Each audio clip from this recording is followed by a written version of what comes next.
Hey everyone, Curse Deck Builder here, making our way to 10,000 decks assisted, and today we're looking at, I assume, the first avatar deck that I'll get to work on, which is Toph, the first Metalbender. This is an artifact recursion deck, or an artifact reanimator deck, that comes to us from Royal Beast. Thank you so much for sending the deck, Royal Beast. And they say two things. They generally are talking about how the deck is a recursion engine, and they're looking for the balance of which cards to recur, which cards to enable recurring, and which cards to support it. Like, is the balance between these numbers correct? And they have no budget restriction, but they like to keep it in bracket 2, and they want to avoid tutors, which I find very fun, as we are at, according to at least Moxfield, $2,000 for a bracket 2 deck. This is something I've been noticing every now and then, more and more decks coming my way that want to stay within bracket 2 or a very low bracket 3 and are approaching quite high prices. I don't have anything to say about it, it's just something I've noticed that is very interesting to me. But as we're looking at this deck and we're looking at what it's going to be, this deck is going to be a great example about talking about reanimation or recursion decks and the kind of balance we need to throw around in order to have a deck that has a very good main game plan and a very good backup plan. Because as players may have, especially in higher brackets, felt, if you are playing a reanimation deck and one of your opponents has graveyard hate, goodness forbid, a rest in peace situation, it becomes really, really difficult for us to kind of catch up and, adjust to that if we don't have a backup plan of getting the recursion targets back in play. But that's enough talking about the idea. Let's get right into it by taking a look at our commander and then taking a look at the deck itself. If you'd like to take a look at the deck list we're talking about today, or if you'd like to submit your own deck list to me so that I can make a video assisting your deck, please check the video description down below. So who is Toph, the first Metalbender, and why is she our artifact recursion commander? Well, Toph, if you don't know from Avatar: The Last Airbender, is probably one of the coolest characters. And she, at the end of her story, gets the ability to Metalbend, which here is going to be shown in the text with that first ability. Toph is a 4-mana 3/3 legendary human warrior ally. She is in Naya colors, that's red, green, white. And she has, as said before, 2 abilities, with the first one being really, really important. The first one saying non-token artifacts you control are lands in addition to their other types. And the second ability that says at the beginning of your end step, Earthbend 2. Now, what's really interesting is both these abilities have pretty important, bracket text, let's say, reminder text, that we have to always keep in mind. The first one especially is that your artifacts that become lands, your non-token artifacts that are lands, don't tap for mana. I know maybe this is obvious for some of our player base, but I forgot about this when I first looked at this commander, so if you did as well, don't feel bad. See, the thing is the cards are lands, but lands don't just tap for mana, they need a subtype. Namely, mountain, swamp, forest, plains, or island in order to tap for mana. I believe wastes is not a subtype, so you cannot give something wastes and for it to tap to colorless mana. Could be wrong, but I'm fairly certain that's how that works. So when our cards don't have our subtype, they're just land, they will not tap mana. We have ways to get around this, but it's important to remember. And the second thing is looking at Earthbend. Earthbend is a really powerful ability that gives a lot of extra text. Target land you control becomes a 0/0 creature with haste. That's still a land. Put 2 counters on it because it's Earthbend 2. When it dies or is exiled, return it to the battlefield tapped. This of course means if we have an artifact land, all of a sudden, or an artifact that becomes a land because of Toph, it will return onto the battlefield as well, triggering any ETBs that it might have. What's also really important that might come up is that when you Earthbend onto an artifact creature, because you can do that with Toph, it will overwrite that creature's natural power and toughness. So if you have, for example, Blightsteel Colossus, like we do in this deck, Blightsteel Colossus will no longer be an 11/11, but instead will be a 0/0 with 2+1/+1 counter, which doesn't really pack the same oomph, if you ask me. But all that aside, let's take a look at the deck list itself. Now, what's important to remember as we're going to go with these regular steps is that this is a recursion deck, and recursion decks or reanimator decks tend to look a little different than traditional commander decks, especially in terms of curve, right? With that in mind, let's look at the few things that we tend to look at a lot. We're going to look at land count, we're going to look at the mana colors, we're going to look at mana rocks, and then we're going to look at the mana curve. So, looking at the land count, I'm very happy to see that this is a deck with 39 lands. This is really nice, especially because we're playing quite a few utility lands here and there, or lands that can be used for utility purposes. This is really, really good so that we still maintain a really nice land count despite maybe throwing a few lands away here or there. We're also playing quite a few lands that can sacrifice themselves or fetch lands, which can work really, really well with earthbending, because if you earthbend a fetch land into a creature, sacrifice it, and tutor a land into play, the the fetch land will return to play as a regular land, allowing you to look for a second land. Very, very powerful, triggers a lot of landfall, very strong. I'm a big fan. I also wanted to note very specifically, because I alluded to it before, we have here Yavimaya, Cradle of Growth, and one more, Urborg, Tomb of Yawgmoth. These may stand out as being a little odd, but as I mentioned before, all of our artifacts become lands but do not have a land type. Urborg and Yavimaya, which is cute that I kind of have them both beside each other here, they both will give those lands a land type, forest or swamp, and all of a sudden they can tap for mana. So this is a tremendous boost in power when you have one of these two cards in play, and I do think it's rather cool that we get to have two of them. In a deck that doesn't want to play tutors, it's very important that we have multiple copies of this kind of effect. Looking at the colors, we can see that the deck itself is actually a majority red, as opposed to oftentimes we'll see in these kind of land-based decks or land adjacent is not the right word, land synergy decks, we're more red than green. And then our next one is white, and our next, I'm looking at the wrong number. The next one is green and then white. And we can see we've got over across the entire board a really nice clean 41%, 16 or 17 lands out of our 39 will tap for those colors. Now, I will note that our green mana production is a little higher than our red mana production, which is something to consider. But once again, until I find out, I'm going to keep saying this, I'm not entirely sure how our Moxfield does this calculations. Do fetch lands count for all three? Do they should, but do they? Does Yavimaya count as tapping for green?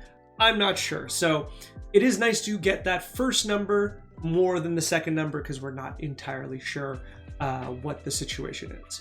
Considering how low those numbers are and the number of fetch lands, I think going forward, I am just going to assume it does not count fetch lands as a something that taps for that color, which kind of makes sense. Next, we're going to look at mana rocks, which is important to look at when we are playing an artifact deck and a deck that has quite a bit of high mana cards. So we can see that we're actually playing almost no mana rocks. Technically Great Henge. We're not even playing a Soul Ring, which is very, very notable, I would say. And I do feel like we're lacking a little bit. Now, if you've watched this channel before or are my greatest viewer ever, you will know that I am not a huge fan of mana rocks. That being said, not playing Arcane Signet and Soul Ring as the bare minimum does feel like a bit of a mistake here, mainly with all of the synergies we have inherently with artifacts, the ability to use it with something like Trash for Treasure or Goblin Welder or anything like this. It feels like they're notably missing, and I would like them to be in here, but we will get to the point of seeing where they will fit in. Finally, looking at our curve. Now, something I want to point out, as I do every now and then, we can see there are 2 cards here that have their mana costs adjusted by the deck builder. Great Henge has been reduced to 3 mana, and Anger has been reduced to 0 mana. In theory, because Anger, you never want to cast it, and because... Oh, I missed Chromatic Lantern. So we do have another mana rock. Sorry, excuse me. And I guess Liquid Metal Torque is a mana rock, even though technically, more often than not, you're not using it as such. But so Great Henge is also reduced as well. Now, I would really recommend that players do not do this because it is just much more helpful for me, but also for you to look at the curve correctly. Because yes, technically Anger is not going to be cast, but you never know the situation. I've watched a number of players cast Anger before. In addition, there are other effects that can happen in a deck, such as Dark Confidant effects or other such things that will still care about the, the converted mana cost or the mana value of the card, even if you don't plan on casting it. So I leave that to the deck builder to decide, but we can see the curve that I tend to see and I tend to expect when it comes to a reanimation deck. Reanimation decks tend to have this kind of tail that just keeps going where, we have more and more cards at higher mana costs because we are not expecting to be casting them, we are expecting to cheat them out of play. This one, we do have a pretty long tail with Blightsteel Colossus, then Ancient Stone Idol, then, I'm not going to name them all, but quite a few artifacts and 1 non-artifact creature past 6. And then in 6 itself, we have a nice collection of, once again, a lot of artifacts, another sorcery of cards we still want to cast. 6 is very much so higher than 5 and everything past it, which sticks out to me as a kind of bump in the road. Remember, we do need a backup plan to be playing out these cards and to play out our strategy, which I think is what I'm going to dedicate the next part of this video to kind of addressing. For everyone who's ever played a recursion deck or a reanimation deck where we're trying to animate really big creatures or big cards from our graveyard to cheat out, a mana advantage that our opponents can't keep up with, we need that backup plan that, we have to be able to cast these cards. Now, this is partially why I am happy to see 39 lands in a deck like this, because I do note that oftentimes players don't have enough lands, as a land count, to reliably hit their land drops to get to that point. And I think it's nice that with 39 lands, we have high chances of curving out to a reasonable number. I would probably say 5 or 6, and then it'll get a little tricky. Remember, if you want to curve out past 5 or 6 mana, you're looking at playing more than 40 lands, which can be a really difficult thing for most decks to do. Now, we usually supplement that with card draw, but the alternative and the very encouraged method of doing this, especially in green, is by using ramp.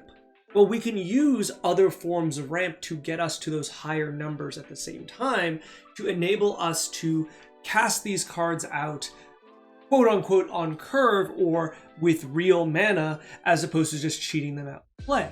Because fundamentally, a card like Meteor Golem is still a particularly good removal spell should we be using it, by casting it for mana or cheating in play, right? We're not really playing it for the 3/3 stats. We're playing it as a destroy non-land permanent, pretty close to a Vindicate. So with that in mind, I'm immediately taking a look at our curve. As we saw before, our curve goes a really long, it has a long tail. And I'm really curious to around at what point does the deck expect us to start cheating things out in play? What do I mean by that? Well, I mean, when we build these decks, I think the deck builders are always thinking of, this kind of binary thing where, okay, for example, Blade Gryph Prototype is a card they don't expect to be casting. That's a card they're expecting to be reanimating or cheating into play, especially with how good this card is with Earthbending.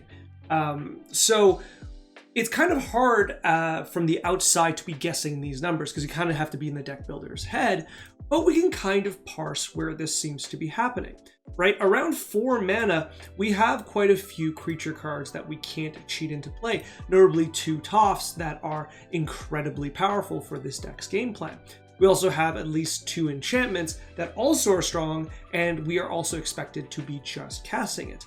However, coming into 5 mana, we immediately have an artifact creature. We immediately have an artifact creature. We have another artifact creature. Do you see? Like, it's very clear that this deck is aiming to get 4 mana for its commander and a few of its other powerful cards, and then everything above 5 mana and beyond, it is hoping to animate. So, with that in mind, if I'm going to say, hey, it looks like we're going to struggle into casting our higher mana cards, this is the number I'm going to start at. I'm going to ignore everything below 5 mana, and even with this little dip, I could be ignoring 5 mana itself, and instead look starting there of what we hope to animate into play. So that's going to be where I'm going to take my the cards I want to remove from. So looking at this, we've got Alabu, Ancient Witness. I think this is a pretty interesting card. I think this is fine. I think this is notably a little out of place because I don't know how regularly we're going to be able to trigger this second ability, which is whenever 1 or more artifact creatures you control attack. Alabu deals X damage to any target and you scry X, where X is the number of tapped artifacts. Now let me rephrase, I mean we're going to be able to trigger it. What I'm curious about is how high X is going to be. Once again, we're very low on mana rocks, and therefore a lot of our cards without assistance from other cards will not be tapped down, right? Even methods that we have of like cards that do things require their own mana usually to tap, right? Let's see over here, Collector's Vault for an example. Or Ashnod's Transmorgant is actually not free to tap because we need to pay another cost. So we're looking at very specifically cards like the Liquid Metal Coating, Liquid Metal Orc, we're looking at the Chromatic Lantern, we're looking at, well, goodness me, the Great Henge, to be tapped, right? And then whatever artifact creature we're attacking with.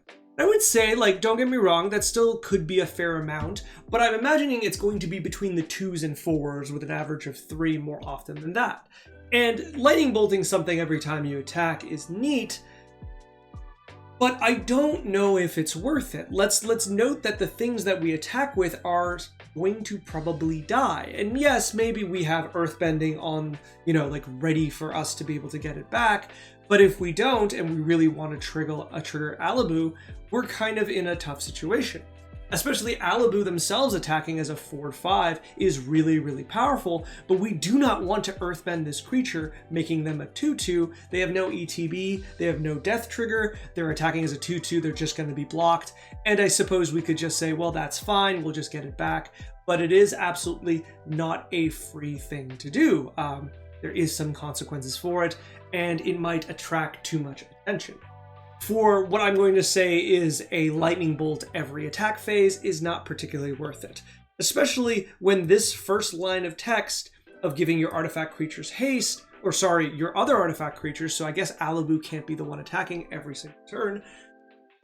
I don't know. I think it's not particularly worth it for a 5 mana card. I think if you are hard casting this card, you are in a bad position. Bladegriff prototype is very, very strong. Cataclysmic Gearhulk on the other side feels not what this deck wants to do, right? I think the Cataclysm effect of you losing all but one of your artifacts is a lot more expensive in this deck than I think it seems to be. We might be of the mindset that a board clear is a board clear and we would lose everything anyways. However, we would lose all of our artifacts that aren't creatures that would have stayed around in a traditional board. And all of that for, keeping your strongest artifact creature, which is probably 2, so 1 creature, 1 artifact, which may not be that much better.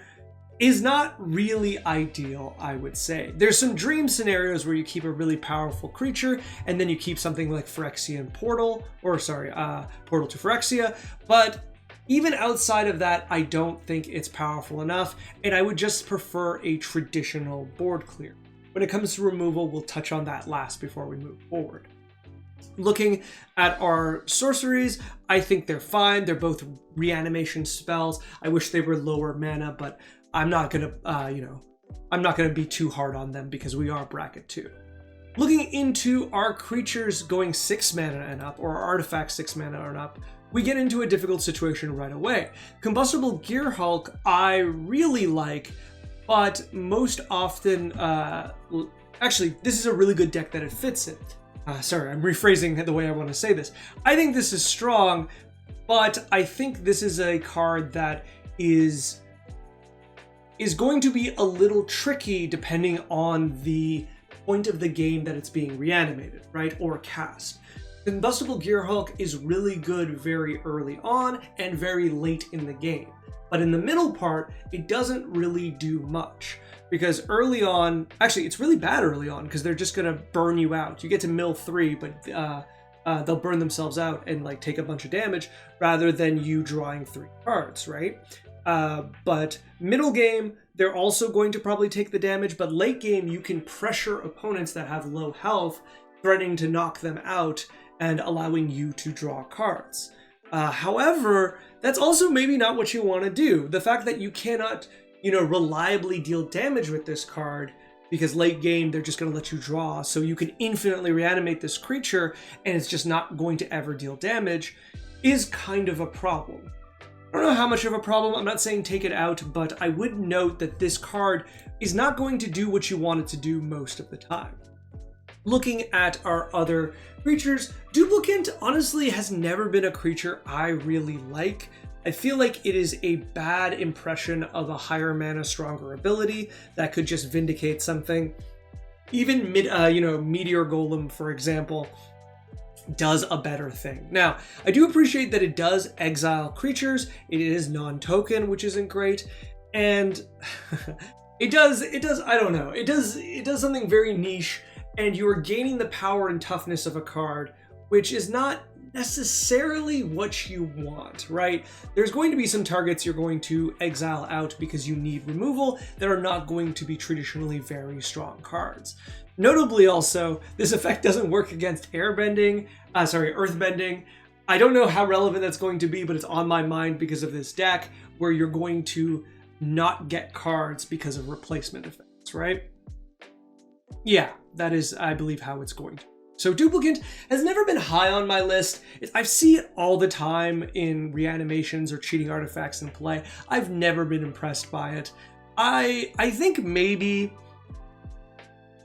I wonder if no, because it's the last creature card exiled with it. Even if you double its trigger, it doesn't grow bigger. Yeah, I'm just going to say I don't like this card. I like it to be cut. I think if you're tapping out your entire turn to do this, you're going to feel kind of bad about the trade.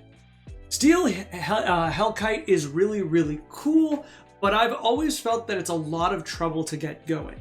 Now, having this creature, earthbending it to give it haste, I guess the thing about earthbending to give it haste is it's on your end step traditionally. Not always, but traditionally. So if that's going to be the case, you're not going to be able to attack with it, which makes it a little worse. But this creature is really, really strong if you can attack one player, usually an aristocrats, tokens, engine player, pay X, and have that number just annihilated from their, their board state. So ideally, you pay 0 for tokens or 2 mana for a lot of traditional enablers for these kind of archetypes, blood artist effects, mana rocks, things like that, right?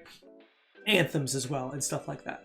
However, I don't know if this deck can really get away with investing in this kind of plan, because the idea of cheating out a creature is that the imbalance of your opponents being prepared for that creature is what gets you the advantage. For example, if you cheat out, I can't remember the name of the card, let's say Archon instead. So the Archon, the black Archon that comes in and targets a player, they lose 3 life, they lose a creature, they discard a card, you gain 3 life, you draw a card, right? Really, really powerful swing. And that puts you really far ahead. And then your opponents have to deal with this Archon without being able to deny the card advantage you just got. Or you could even see it as like Blightsteel Colossus, where you're like, you're putting a card on the battlefield that's resistant to regular removal, and you're threatening to take out one player a turn really, really early in the game, to the point that players may not be ready for it, right? Steel Hellkite doesn't do a good impression of this, right? Because if it comes out early, the second ability is not very good, because your opponents are still building their board, they're setting up, and therefore aren't vulnerable to having a lot of cards of the same mana value. Or, you know, it's late game and you can't get this attack in because your opponents have flying creatures or removal or anything, right? So it kind of sits out as just being in a weird spot all of the time.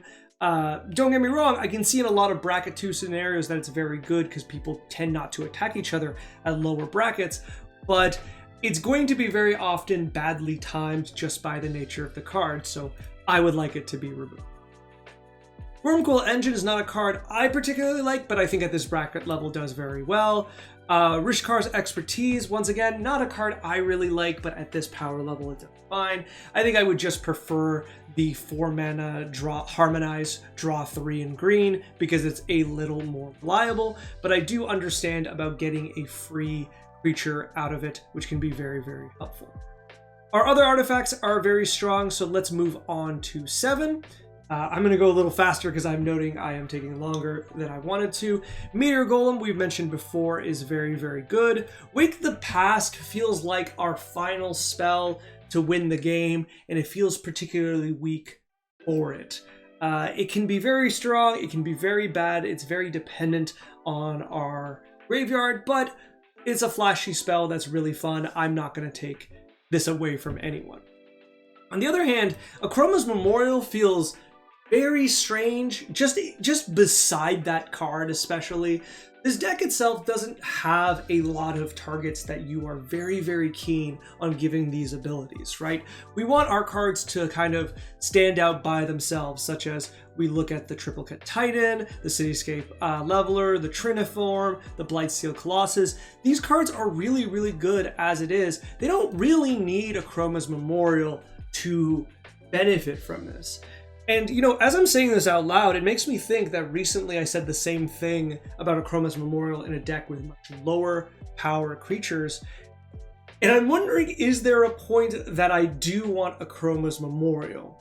And I don't think there is. I don't think this collection of cards, of abilities, is as useful as 7 mana or even as a recursion target, you know, provides. I really do think that leaving these creatures vulnerable to board wipes, white-based removal, is particularly bad, and there's going to be some situations where if your opponent snipes Akroma's Memorial after the attack is commenced, there is some situations where you're going to be blown out because a bunch of creatures that couldn't be blocked before are going to be blocked. In the event that all your opponents are in red and black, perhaps that's a good thing, but red is also famous for artifact destruction, so you might be in that same scenario again. Akroma's Memorial is not a card I like. I would toss it. Endstone's very good.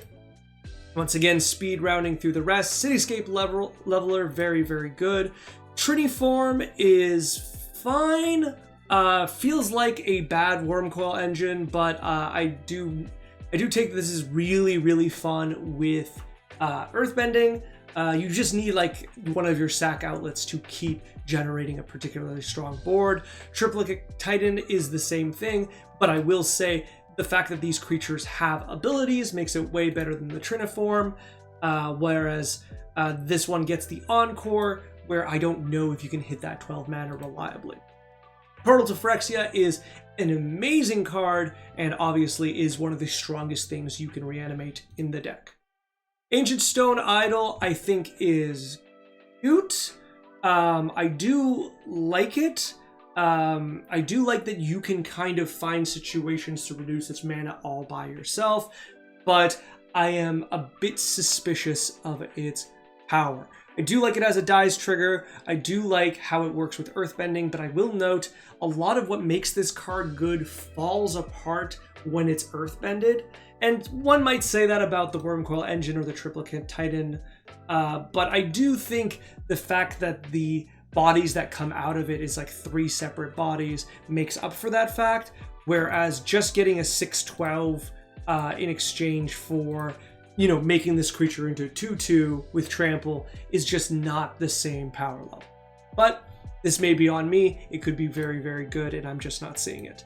Finally, Blightsteel Colossus, very strong card, I think that's fine. I think that's generally where I want to be attacking the decks, like removing cards. The ones I've noted I feel like are just kind of holding the deck back. There's a few cards here and there that do catch my eye, but I don't think that they're egregious enough that I really need to point them out. Greater Good, I think, is not doing a lot in this deck unless you are using it to make up for certain parts of your opponents, like as a sack outlet, or you know, getting your opponent's removal to be worth less because you draw cards off of it. However, in order for it to be worth anything, is you need your big creatures out, which I don't particularly like. Whereas like Arcbound Ravager, on the other hand, I think is just doing a much better impression of this sack outlet, and I think I would prefer it 100% of the time. Otherwise, I do like the deck. Before we go into additions, I do want to note this deck just does not have removal. Really does not have removal outside of things like Cityscape level and Meteor Golem effects, and that is real, or Portal to Phyrexia, but that is really worrying. You're kind of all in on a plan that is pretty easy to disrupt between players just having the right removal at the right time, and even at lower levels, bracket 2 levels, opponents will still be packing things like the 3 mana green black or green white removals that we see. I can't remember what they're called. The Golgari one that destroys artifacts and creatures, and the Orzhov one that destroys enchantments and creatures. These are things people pull out of precons and they tend to keep. And this deck is particularly strong against those cards are strong against this deck, and it might put you in not great situations. Board clears especially feel incredibly punishing to the deck because you are losing your commander and whatever cards that you animated. There are a few cards obviously that are resistant to those kinds of board wipes, and I do like that, but I will note that those cards uniquely are very susceptible to exile-based removal of any level, whether it be like Oblivion Ring style effects to Swords to Plowshares, Path to Exiles, and things like that. And though, once again, I may not expect Swords to Plowshares and Path to Exiles in bracket 2, we will say that I've been noticing an uptick of these kinds of cards in commander decks, pre-constructed commander decks, so it is reasonable to assume your opponents are going to be showing up with that even at lower power levels, right? Likewise, I'm sure it's very evident that we are notably not playing those cards. Swords to Plowshares, Path to Exile, Lightning Bolt, that suite of cards, even things like Nature's Claim and other green artifact and enchantment based removal can be really important, because this deck is going to struggle deeply against Ghostly Prison or propaganda style effects that prevent attacks in certain direction. Once again, perhaps we could be using those Meteor Golem effects or those Cityscape level effects, but if those are countered, if the permanents are protected, if they don't go off on the right permanent or you never draw them, you're kind of locked out of the game in a lot of ways that can be really detrimental. I'm going to try to address those into our additions, but to me, fundamentally, that is the biggest problem with the deck. I know I left it till the end of the parts of the deck that I'm removing, or the critique of the deck, but it is, in essence, the biggest problem, is how weak we are to just a series of enchantments and cards that just lock us out of the game. All right. Let's go into additions. This one's really fast and I think very self-explanatory. Farseek is standing here for a bunch of ramp effects. We are in green, we want to cast high mana cards. We could play upwards of 4 to 5 2-mana ramp spells and we would never feel bad about it. I think they'll be very good, and I think you'll be happy to add them. Not going to talk too much about that. I think that's very self-explanatory. Let's keep going. Now, on the pricier side, I will note that Badger Mole Cub does feel like it's notably missing in a deck that is Toph themed and has just come out in the same set as it. I definitely don't feel like I need to speak its praises, but Badger Mole Cub is an unbelievably powerful card, and considering you're playing a card like Esper Sentinel, in bracket 2 is a bit wild, but sure, I think your deck budget would allow for a Badger Mole Cub. I leave that to the deck builder. Two cards I felt like I really wanted to see was Big Score and Unexpected Windfall. There's also a 3-mana version, but these two especially I really want in this deck. Why? These are what I consider to be very powerful glue cards that can glue certain strategies together. Fundamentally, these cards do so much for our deck. They are discarding recursion or reanimation targets from our hand into the graveyard, so that we can reanimate them. We are also drawing 2 cards, which allow us to hit our land drops, curve out, or otherwise be in a position where we are looking for the key pieces that we can win the game or get out of a bad situation. Finally, of course, we're generating treasure tokens, right? And this will also enable us to hard cast some of our bigger threats when we're not in a position to be able to cheat them out. All of this on a package of instant speed is really nice. I know 4 mana is a lot, especially in this deck with minimal ramp, but it is very doable and I think does a lot for the deck. Speaking of things that do a lot for the deck, I was alluding this earlier about how cards like Ghostly Prison and Propaganda lock us out. Valakut is a really nice answer to it. Now, we would have to somewhat change our land base, but I do note we have a lot of ways to get additional lands into the onto the battlefield repeatedly and benefit from this effect. Now, you might want to use a one of those effects that will make all your lands have all types. So I think there's a 2-mana one from Lorwyn that's rather expensive, but there's also Dryad of Elysian Grove, which are very powerful effects that also really nicely will give land types to your artifacts that Toph will turn into lands. So those cards will do a lot of work. I didn't add them here because I think Valakut is the reason to go further on in this plan because it's just so profoundly impressive. It gives you ways to just kind of defeat your opponents really nicely and do some removal. It just does a lot for the deck. Now, if we were playing a version that was running more tutors, note that the deck builder here does not consider fetch lands tutors. Not everyone feels that way. But if you do like playing tutors, I would say having things like Expedition Map or the 2-mana green card that allows us to look for any land, those kind of effects would be really powerful because we could be using them to grab Urborg, Yavimaya, or Valakut in order to start building towards a different kind of win while still like being on our main game plan. I really like that, and I think Valakut is particularly strong. I will note, if I hadn't already, the innate synergy with earthbending a mountain, having that mountain die and come back into play with Valakut on the battlefield is going to be very nice. This is a card that every now and then comes and goes of how strong it is, and I would say it's very strong. I do note, and I didn't know this, that's unbelievably bad art, but it has just been reprinted, which makes it a little more accessible. Springheart Nantuko is just another card that I think is very powerful here and combos in unbelievable ways with a number of the cards in your deck. I'm not going to go too much into the synergies, I just think the ceiling of this card is rather high, and even if you were just going to cast this out as a 2-mana card to create 1/1 creatures as blockers for the first half of the game, I think you'll still be very happy with it.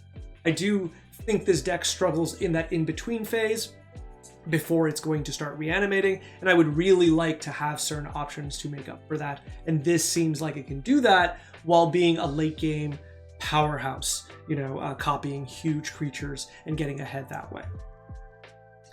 Tireless Tracker is also notably missing. I do think this is a very easy inclusion in a deck that wants to play around with lands and earthbending. Notably, clue tokens will not become lands because Toph says non-token. However, it's still card draw, it's still powerful, I think it's still worth playing.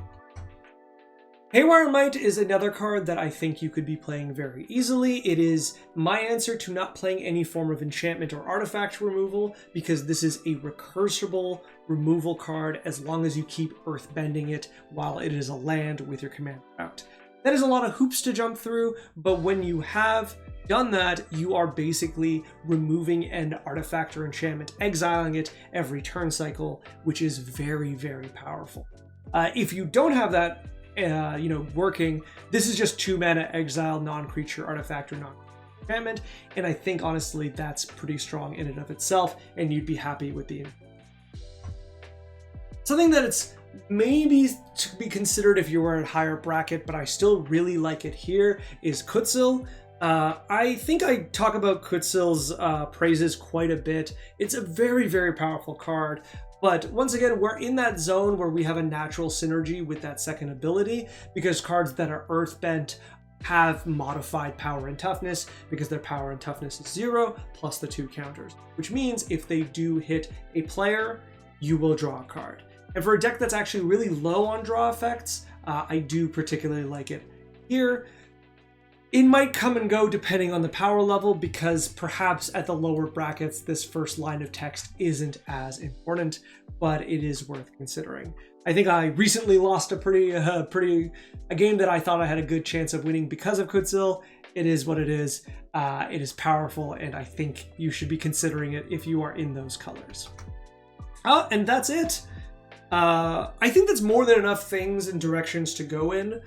There's probably a few other thoughts I do have about balancing out CMC and balancing out our ways of winning the card, but at this current build, this current draft of the deck that feels a bit of an early draft, I do think we fundamentally have to fix our removal problem, and we do have to be a little more picky on which cards are above 5 and 6 mana.